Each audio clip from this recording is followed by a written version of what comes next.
우리 학교 생활협동조합이 운영하는 카페 느티나무, 다들 한 번씩 이용해 보셨을 겁니다. 보시다시피 느티나무를 비롯한 학내 업체들은 대부분 키오스크를 이용해 주문을 받고 있습니다. 하지만 시각장애 학생에게 키오스크를 이용하기란 보통 어려운 일이 아닙니다. 관악을 보는 등 관악 포커스. 오늘 이 시간에는 우리 학교 베리어 프리 시설의 제도적 문제에 관해 다뤄보겠습니다.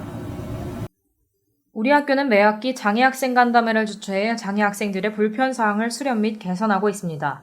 장애학생 간담회에는 장애학생 지원센터를 비롯해 학생처장과 부학생처장 등의 인사가 참여하는데요. 2019학년도 1학기 간담회에서는 지난 2학기에 제기됐던 경사로와 보도블럭 등 대표적으로 시설 문제가 개선됐습니다. 반면에 제도적인 차원에서의 개선은 이루어지지 않고 있는데요. 그 이유는 무엇일까요? 지금 센터는 학생처 장학복지과 산하에 있고요.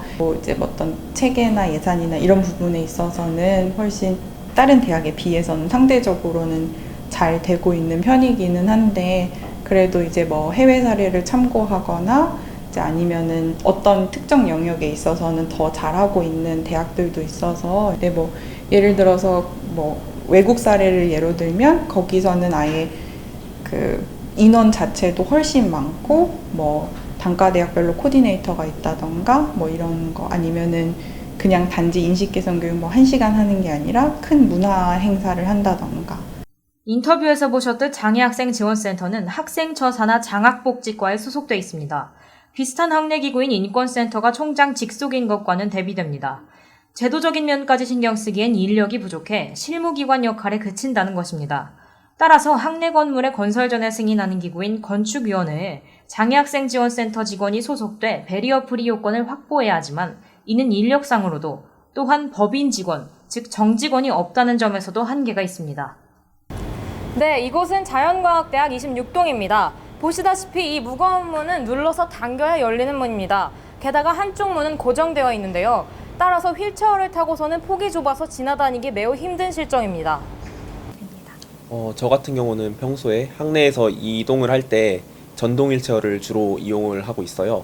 그래서 아무래도 가장 불편하게 느끼는 점은 아무래도 이동권이나 아니면 시설물 접근권과 관련된 문제가 아닐까 싶습니다. 그 휠체어를 타고서는 빙글 돌아가야 되는 경우도 많아요. 그 학교 캠퍼스 구조가 그 전동 휠체어가 지나가려면 그래도 어느 정도의 문폭 넓이가 좀 있어야 되거든요.